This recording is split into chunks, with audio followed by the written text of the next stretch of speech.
Hello friends, मैं कुमार गौरव। इससे पहले हम लोगों ने पाषाण काल पढ़ा, स्टोन एज, जिसका वीडियो आप लोगों ने देखा होगा। और मैंने बताया था कि हम लोग नेक्स्ट में इंडस सिविलाइजेशन सिंधु सभ्यता को पढ़ने जाएंगे। सिंधु सभ्यता काफ़ी इंपॉर्टेंट चैप्टर है, यहाँ से काफ़ी क्वेश्चंस बनते हैं। मैक्सिमम ट्राई मतलब सेटर्स का ही रहता है, एक दो क्वेश्चन यहाँ से डालने का प्रयास हम लोग करते हैं। तो हम लोग क्या करना है, बिल्कुल जिस तरह से हम लोगों ने पाषाण काल को पूरी डिटेल में ऑब्जेक्टिव के साथ हमने पढ़ा, हम लोग इसको भी बिल्कुल वैसे ही पढ़ने जाएंगे। तो चलिए हम लोग स्टार्ट करते हैं सिंधु सभ्यता को। सिंधु सभ्यता, हड़प्पा सभ्यता कहिए, कांस्य युग कहिए, बहुत सारे नाम है, सिंधु घाटी की सभ्यता। लेकिन जो प्रचलित नाम हमारा है हड़प्पा सभ्यता कहते हैं, इसलिए क्योंकि सबसे पहले हड़प्पा की खोज हुई थी। तो जो नया प्रथम स्थल होता है उसी के हिसाब से आगे हम लोग उसका नाम रख देते हैं। तो अब क्या नाम पड़ गया, हड़प्पा के हिसाब से हड़प्पा सभ्यता। इसमें हम लोग आएंगे विस्तार। अगर इसका विस्तार देखेंगे, ये हड़प्पा सभ्यता कहाँ से कहाँ तक फैला हुआ था, तो भारत में तो था ही, भारत के साथ पाकिस्तान, अफगानिस्तान, यानी एक विस्तृत क्षेत्र था। इसका विस्तृत क्षेत्र कहिएगा तो इसका आकार था त्रिभुजाकार, बिल्कुल त्रिकोण आकार में ये था। इसकी टोटल जो 13 लाख वर्ग किलोमीटर क्षेत्र जो है, इसमें इसका विस्तार था। और जहां तक देखा जाए तो टोटल अभी तक अप्रोक्स 2800 स्थल सिंधु घाटी सभ्यता के प्राप्त हो चुके हैं। तो ये काफी बड़ी सभ्यता थी और बहुत पुरानी सभ्यता थी। जहां तक पता चले कि सिंधु घाटी सभ्यता का पता कैसे चला, तो पता करने का आपको पता ही है, खुदाई, पुरातात्विक खुदाई जो अंग्रेजों के टाइम में शुरू हुआ था। उसमें सबसे पहला नाम इनका आता है 1826 में चार्ल्स मैसन ने सबसे पहले इसे ढूंढा था और अपने पुस्तक में मेंशन किया था कि ऐसी कोई सभ्यता है जो काफ़ी पुरानी है। उस समय वो नाम तो दे नहीं पाए थे क्योंकि पता था डिटेल उतना ज़्यादा पता नहीं था, जितना पता था उसके हिसाब से उन्होंने बुक में मेंशन किया था। लेकिन मुख्य जो श्रेय बोलिएगा, मुख्य श्रेय जाता है आपको सर जॉन मानसर के अंतर्गत। इस समय ये 1902 से 1928 तक ये आपको पुरातत्व सर्वेक्षण विभाग के हेड रहे थे। इन्हीं के मार्गदर्शन में, इन्हीं के निर्देशन में हमारे भारत के दयाराम साहनी और राखल दास बनर्जी, इन दोनों ने हड़प्पा और मोहनजोदड़ो, इन दोनों की खोज की। जो सबसे शुरुआती में जो सिंधु घाटी सभ्यता के हमें स्थल मिले, मैंने आपको बताया हड़प्पा पहला मिला। कब मिला? 1921, मोहनजोदड़ो 1922। तो यहाँ से जाके ये क्लियर हुआ कि ऐसी एक पुरानी सभ्यता है, क्योंकि इससे पहले लोग जानते नहीं थे कि इतनी पुरानी भी सभ्यता कोई है। और बेहतर सभ्यता, बेहतर कहने का ये जो सभ्यता थी नगरी सभ्यता थी। नगरी यानी जो आज हम लोग का जीवन है, हम लोग घर व्यवस्थित बनाते हैं, सड़कें, नाली वगैरह सब बिल्कुल व्यवस्थित करते हैं, इस तरह की व्यवस्था सिंधु घाटी में देखने को मिलती है। जबकि आश्चर्य की बात है कि सिंधु की तुरंत बाद वैदिक सभ्यता आता है, जिसको हम लोग आर्य सभ्यता बोलते हैं, वो ग्रामीण थी। शुरुआती इतिहासकारों ने तो यह भी कहा कि सिंधु सभ्यता की खोज या सिंधु सभ्यता के जो लोग थे वो आर्य थे, लेकिन आर्य की सभ्यता तो ग्रामीण थी, तो वो तो हो नहीं सकते हैं। तो सिंधु सभ्यता बिल्कुल नगरीय सभ्यता थी और बिल्कुल वेल मैनेज्ड इनका नगर होता था। तो ये हमारे लिए काफ़ी गर्व की बात है कि मैक्सिमम जो सिंधु सभ्यता के प्लेस हैं वो भारत से प्राप्त हुए हैं। और स्टार्टिंग की जो दो प्लेस हैं, हड़प्पा और मोहनजोदड़ो, ये दोनों उस समय तो भारत ही था, लेकिन आज के डेट में ये दोनों पाकिस्तान में। इसका अगर हम लोग काल देखेंगे, इसका टेन्योर क्या था, किस समय ये सभ्यता थी, तो कार्बन 14 पद्धति आप लोग जानते होंगे, कार्बन डेटिंग। उसके अंतर्गत इसका जो काल है 2500 से 1750 ईस्वी पूर्व, ये अभी तक सबसे मान्य है।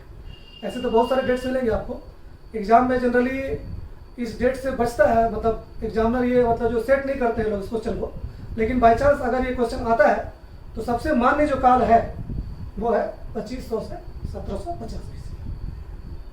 सबसे बड़ी बात, लेटेस्ट, अभी जो बिल्कुल लेटेस्ट जो खोज हुई है, क्योंकि सिंधु सभ्यता के जो मुश्किल से अभी 5 या 6% ही स्थलों की खोज हो पाई है, ऐसा कहना है इतिहासकारों का, क्योंकि बहुत सारे जगह बाकी हैं, उनकी खुदाई चल रही है और हर बार नए नए कुछ न कुछ निकल के आ रहे हैं। तो अभी लेटेस्ट में जो निकल के आया ये आपको आया भीड़ाना, ये फतेहाबाद हरियाणा में। इसकी खोज कब हुई? 2014।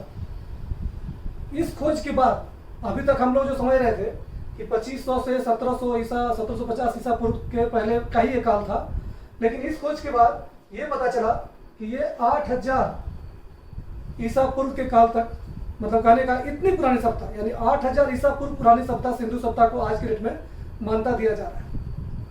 तो अगर आपके एग्जाम में ये क्वेश्चन आता है कि सिंधु सभ्यता का काल का क्या है, अगर ऑप्शन में 8000 BC मिलेगा तो शायद आपको ये टिक करना पड़ेगा, क्योंकि अब लेटेस्ट यही है।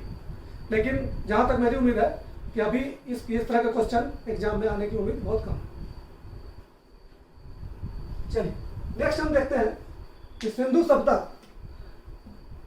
का विस्तार जो है वो क्षेत्र वाइज, यानी कि उसको हम डिवाइड करें कि उत्तर में क्या है, दक्षिण में क्या है, ऐसा अगर देखें तो हम लोग यहाँ पे आते हैं सिंधु सभ्यता। सिंधु सभ्यता में अगर हम लोग नॉर्थ साइड देखते हैं, नॉर्थ में किधर जाएंगे? ऊपर की तरफ, जम्मू कश्मीर। जम्मू कश्मीर में हम जाते हैं तो जम्मू कश्मीर में जगह है मांडा, ये आपको चिनाब नदी के तट पे है।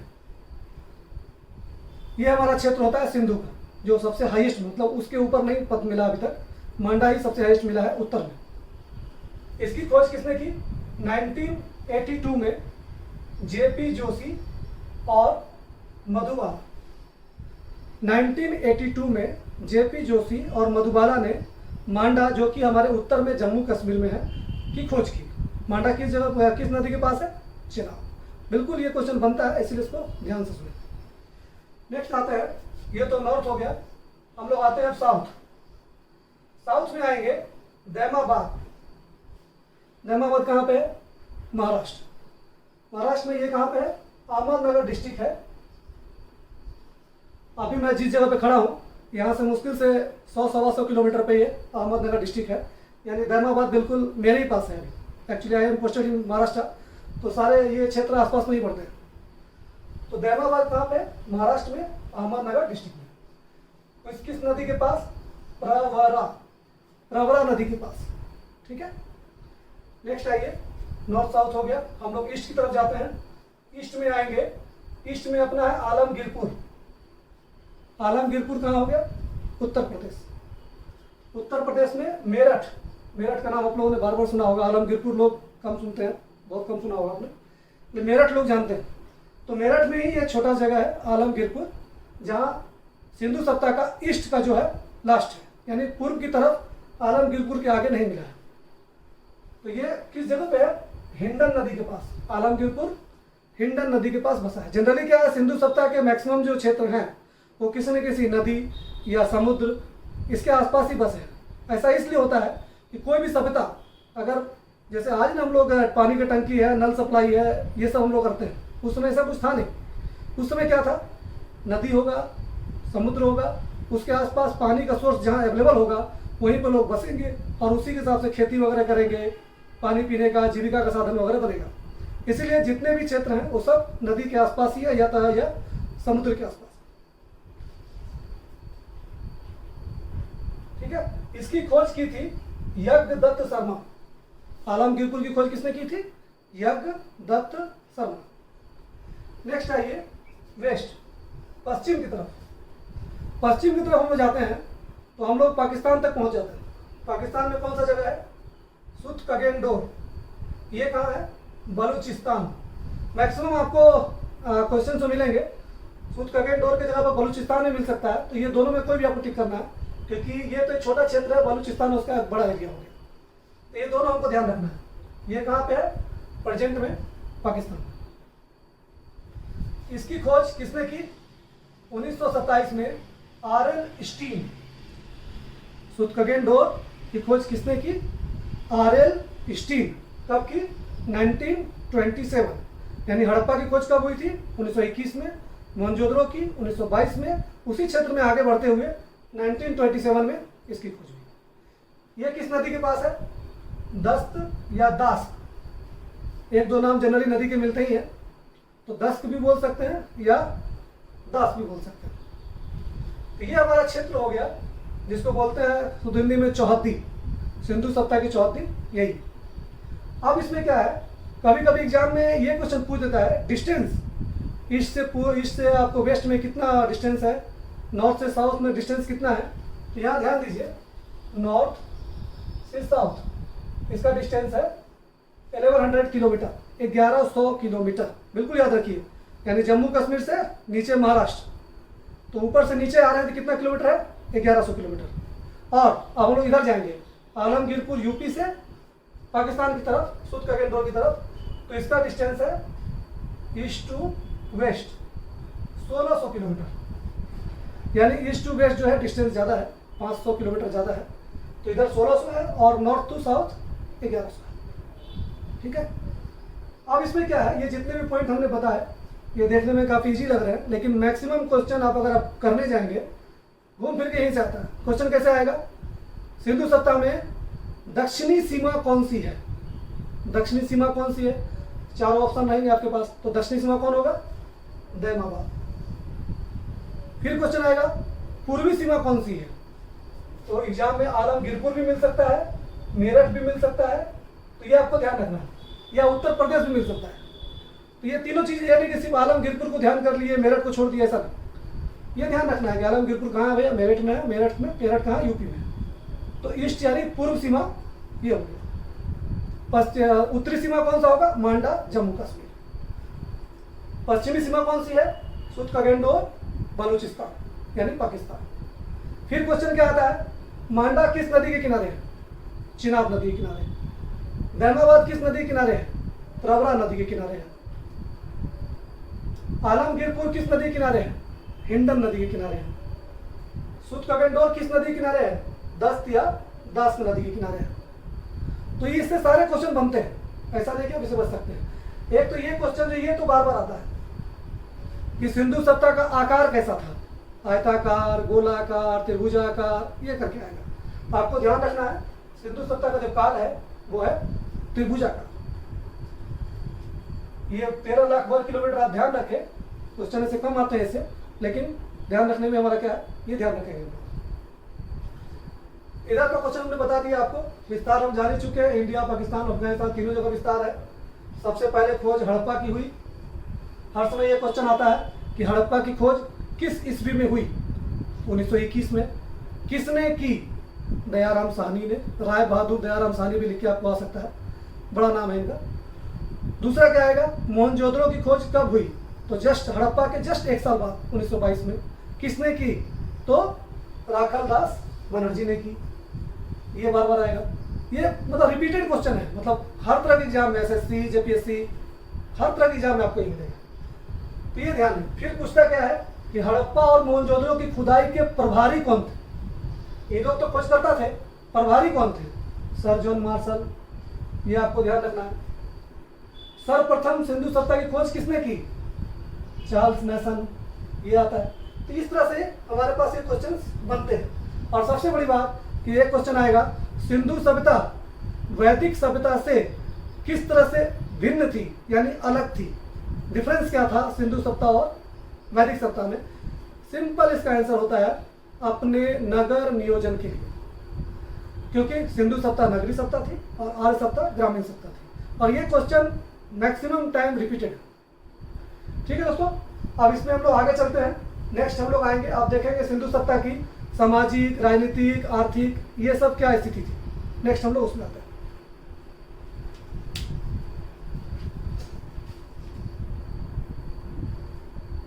फ्रेंड्स, हमने अभी इसके पहले बेसिक जो सिंधु सभ्यता के थे, उत्तर दक्षिण दिशा, और बेसिक जो कब से शुरुआत हुआ, इसका ईस्वी क्या था, डिटेल हम लोग देख लिया। अब हम लोग इसका मुख्य जो देखेंगे, सामाजिक पहलू, राजनीतिक पहलू, आर्थिक, धार्मिक, ये कैसा उनका जीवन था, तो इसको हम लोग ज़्यादा डिटेल में समझ पाएंगे। चलिए स्टार्ट करते हैं। सामाजिक जीवन। सामाजिक जीवन इनका बिल्कुल शांति प्रिय था।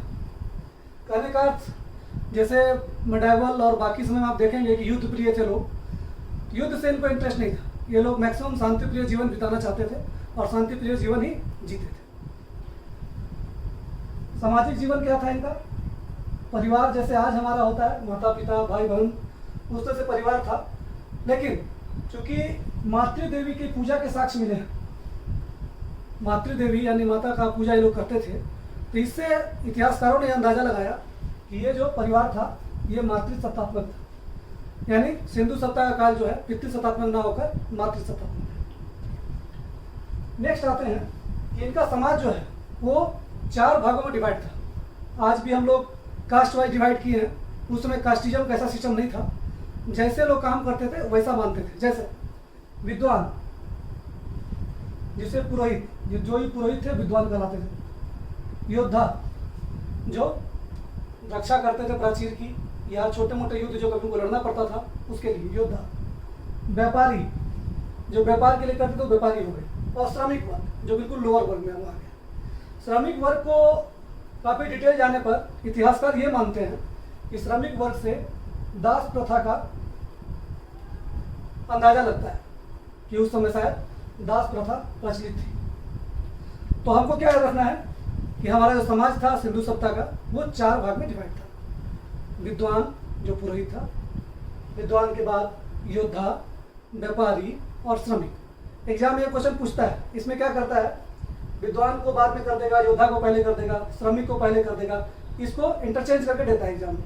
तो आपको ये सीरियल याद रखना है, विद्वान, योद्धा, व्यापारी, श्रमिक, क्योंकि इस तरह क्वेश्चन ऑलरेडी 2 बार 3 बार एग्जाम में आ चुके हैं।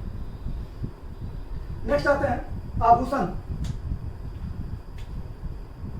सिंधु सत्ता के लोग आभूषण को लेकर बहुत ज्यादा रुचि करते हैं। आभूषण वो हड्डियों से या लकड़ी के ये सबसे बनाते थे वो। और आभूषण पहनने का जो था ये दोनों पहनते थे, यानी जेंट्स और लेडीज दोनों। तो आभूषण पहनने की उस समय बहुत ज्यादा परंपरा थी। नेक्स्ट आते हैं वस्त्र। वस्त्र चूंकि सूती उसमें ज्यादा पॉपुलर था, लेकिन सूती और ऊनी दोनों वस्त्र पहने जाते थे। नेक्स्ट आएंगे भोजन। मनुष्य सबसे पाषाण काल में हम लोगों ने देखा था कि मुख्य भोजन तो मांसाहारी था। तो सिंधु सत्ता में भी मांसाहार तो है, शाकाहार भी है, यानी सर्वाहारी, यानी वो लोग मांसाहार भी लेते थे और शाकाहार भी करते थे। भोजन वैसा था। मनोरंजन में आइए चौपड़ और पासा। पासा हम लोग जानते हैं, शकुनी मामा महाभारत में आपने देखा होगा, पासे खेलते थे वो लोग। चौपड़ जनरली शतरंज को बोला जाता था सर।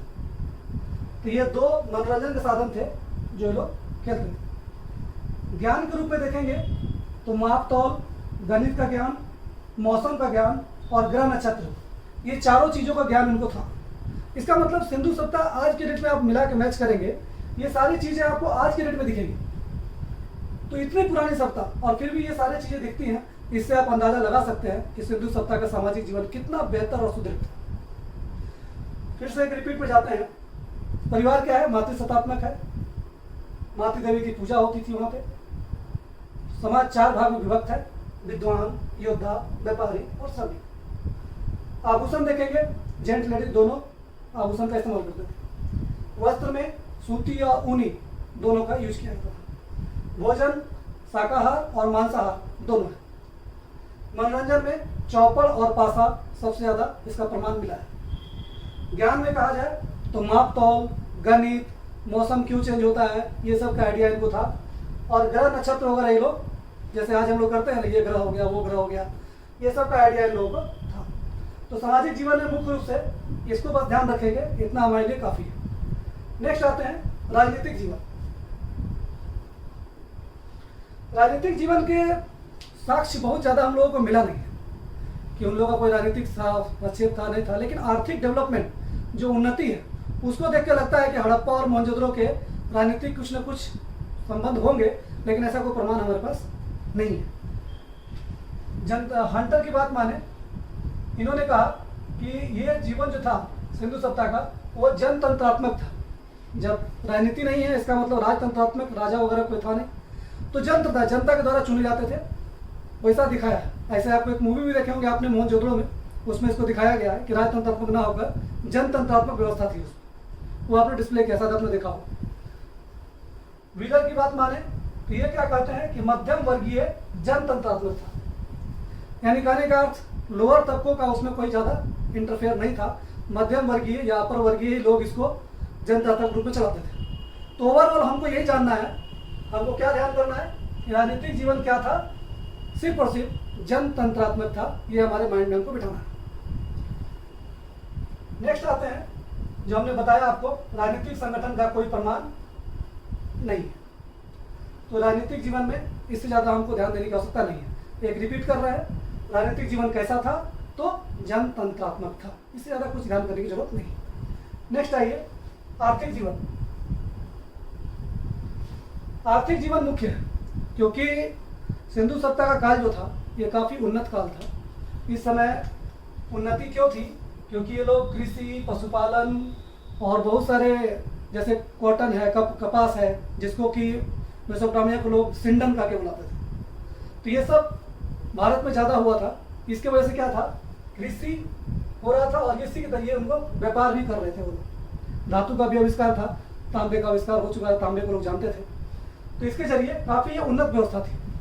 उन्नत व्यवस्था कैसे हो गई, व्यापार के जरिए। व्यापार में क्या था, ये सिर्फ नहीं कि भारत के अंदर हड़प्पा और मोहनजोदड़ो, जैसे हड़प्पा और मोहनजोदड़ो में अगर डिस्टेंस की बात करेंगे तो 483 किलोमीटर का डिफरेंस है। तो कहने का अर्थ ये नहीं कि बिल्कुल बगल बगल में नगर थे, नगर दूर दूर थे। चनूदड़ो 130 किलोमीटर था मोहनजोदड़ो से, तो डिफरेंस है। व्यापार में कहने का भारत में डिफरेंस तो था ही, इसके अलावा मिस्र, मेसोपोटामिया और मध्य एशिया, ये सब जगह सिंधु सत्ता के लोग, तो ये सभी जगह व्यापार करते थे। व्यापार का मेन जरिया क्या होगा, या तो स्थल मार्ग होगा या जल मार्ग होगा। उस समय तो हवाई मार्ग थी नहीं, तो जल मार्ग में जाएंगे तो क्या होगा, बंदरगाह या नदियाँ। बंदरगाह में हम आते हैं तो ये लोथल है, रंगपुर, सुरकोटदा, प्रभास पाटन, ये सभी क्षेत्र थे। लोथल आपको गुजरात में, रंगपुर सौराष्ट्र में, सुरकोटदा, प्रभास पाटन, ये 4-5 जगह बंदरगाह उस समय थे, जिसके जरिए लोग व्यापार काफी आसानी से कर लेते थे। और व्यापार में आपने देखा ही, भारत के अन्य क्षेत्र, बाहर के क्षेत्र, ईरान, मिस्र, मेसोपोटामिया, मध्य एशिया, सब जगह करते थे। अब क्या था, मुख्य खाद्यान्न क्या था, खाद्यान्न तो लगभग ये लोग सब लोग, सारा खाद्यान्न लोग का उगाते थे, लेकिन मुख्य क्या था, गेहूं और जौ। ये मैं इसीलिए बता रहा हूं क्योंकि ये क्वेश्चन एग्जाम में आ चुका है। अभी हम लोग जेपीएससी की बात कर रहे हैं, लेकिन ऐसा नहीं कि ये सिंधु सत्ता जो मैं पढ़ा रहा हूँ ये सिर्फ जेपीएससी के लिए। ये सीधी सी बात है, हिस्ट्री का एक चैप्टर है सिंधु सत्ता, जिसमें इससे बाहर क्वेश्चन आना नहीं है, चाहे किसी भी एग्जाम में आप बैठ जाए। तो एग्जाम में क्वेश्चन क्या आएगा कि सिंधु सत्ता के लोगों का मुख्य खाद्यान्न क्या था। ऑप्शन में रहेगा गेहूं या जौ, दूसरे ऑप्शन में रहेगा चावल, तीसरे में कुछ और रहेगा, ऐसा करके रहेगा। तो आपको गेहूं और जौ को टिक करना है, माइंड में ध्यान कर लीजिए। नेक्स्ट आइए, पशुपालन उसमें पूरा शुरू हो चुका था, क्योंकि गाय वो दूध के लिए पालते थे। इसके बाद कुबड़ वाले बैल खेती में काम आते थे, ठीक है। तो स्पेशली उसमें कुबड़ वाले बैल बहुत ज़्यादा मतलब पाले जाते थे, बहुत ज़्यादा प्रचलित थे। एक श्रृंगी बैल आप बार बार सुनेंगे, ठीक है। तो इस तरह करने का पशु भी वो पालते थे। निर्यात और आयात, क्योंकि ये जो समय था ये काफ़ी डेवलप था, और इस समय सूती वस्त्र, चूंकि जानते ही हैं, कपास जो सिंडम बोलते हैं हम लोग, इसका उत्पादन सबसे पहले भारत ने ही शुरू किया। ये सबसे बड़ी बात है कि कपास जो हम लोग कपड़ा पहनते हैं या जो भी पहनते हैं, इसका उत्पादन सबसे पहले भारत में हुआ, इसका भारत को ही श्रेय दिया जाता है। तो कपास जो है, सूती वस्त्र वगैरह बनते थे और ये निर्यात किए जाते थे बाहर के क्षेत्रों में, मिस्र, मेसोपोटामिया, ईरान वगैरह हर जगह।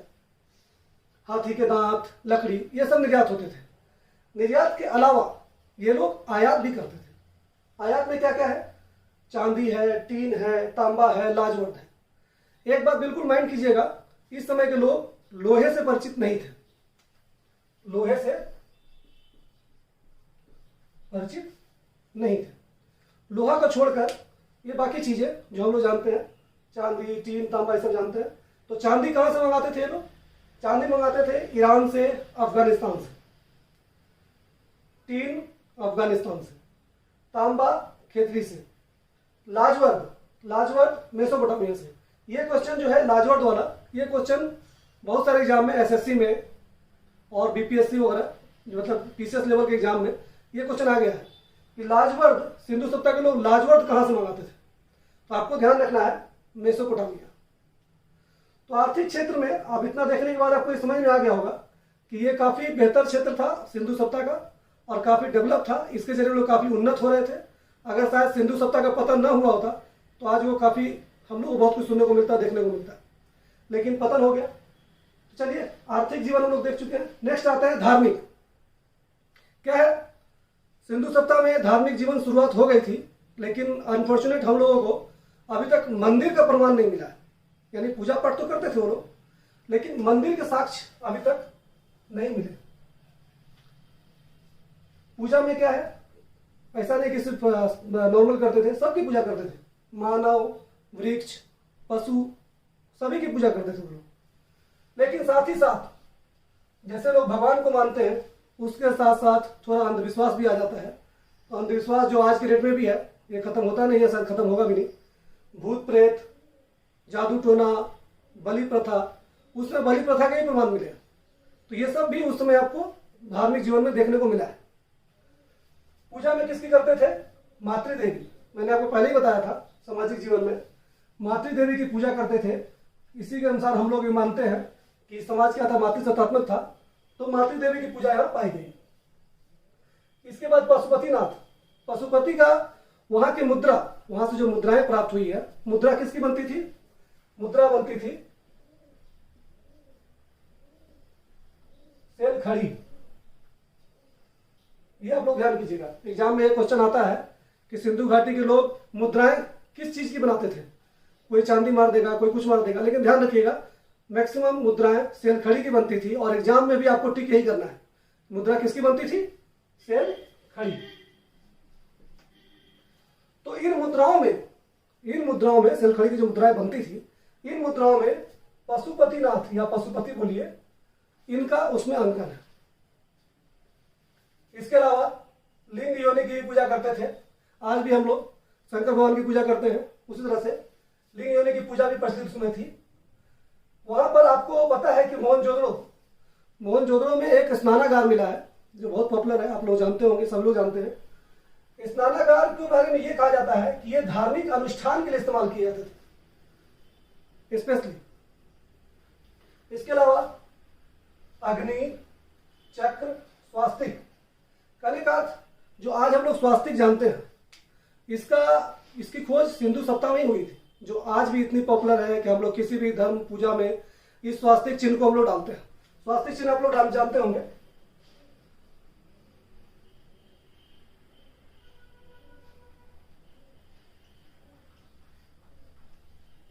यह है स्वास्तिक। इसको हम लोग बहुत ही शुभ मानते हैं, और हम लोग किसी भी मंदिर में या भगवान की पूजा करते हैं या गाड़ी खरीद के लाते हैं तो ये चिन्ह को जरूर लगाते हैं। तो बिल्कुल दिमाग में बिठा लीजिए, स्वास्तिक कहां से आया? सिंधु घाटी सभ्यता के समय से ही आया। तो स्वास्तिक और जो चक्र हम लोग देखते हैं, चक्र, अग्नि कुंड, हवन कुंड, जो आज हम लोग पूजा करते हैं, दुर्गा माता पूजा करते हैं, किसी की पूजा करते हैं, उसमें हवन बनाते हैं, हवन कुंड बनाते हैं। तो ये सब उस समय से ही प्रचलित है, अग्नि कुंड, चक्र, स्वास्तिक। नेक्स्ट आते हैं पुनर्जन्म। सिंधु घाटी के लोग पुनर्जन्म में विश्वास करते थे। ठीक है, नेक्स्ट वहां से एक मूर्ति मिली है, जिस मूर्ति में स्त्री के गर्भ से एक पौधा निकलता हुआ दिखा है। इसको हम लोग क्या बोलेंगे? उर्वरता की देवी, यानी कि जो धरती है, हमारी धरती जो माँ है, जिसको हम लोग माँ बोलते हैं, इससे क्या होता है, जो पौधा निकलता है या फसल होती है, तो ये क्या उपज है, तो उसी की ये उर्वरता की देवी, उर्वरता की देवी की मानता मानते हैं। तो ये विश्व हमें वहां से हमें प्राप्त हुई है। तो धार्मिक में हम लोग जाएंगे, थोड़ा सा डिटेल लेते हैं शॉर्ट में। धार्मिक में क्या था? सभी तरह की पूजा ये लोग करते थे, मानव की भी करते थे, वृक्ष की भी करते थे, पशु की भी करते थे। अंधविश्वास था, वो खत्म नहीं हुआ था, भूत प्रेत, जादू टोना, ये सब, बलि प्रथा भी उसमें मिला। मातृदेवी की पूजा होती थी, पशुपतिनाथ। बार बार एग्जाम में क्वेश्चन आता है किसकी पूजा करते थे, तो मातृदेवी ऑप्शन रहेगा। पशुपतिनाथ का पूछेगा कि इनका अंकन कहाँ मिलता है, तो मुद्राओं में मिलता है। मुद्रा कौन सी है? सेल खड़ी। स्नानागार जो मोहनजोदाड़ो मिला था, ये धार्मिक अनुष्ठान के लिए इस्तेमाल किया जाता था। स्वास्तिक जो हमेशा पॉपुलर है और हमेशा रहेगा, स्वास्तिक, चक्र, अग्नि कुंड, ये सब उस समय से ही शुरू है। उर्वरता की देवी, यानी गर्भ से एक पौधा निकलता हुआ, स्त्री के गर्भ से एक पौधा निकलता हुआ दिखाया गया, यानी उर्वरता की देवी के बारे में बताया गया। तो ये धार्मिक अनुष्ठान में हम लोग ये देखते हैं।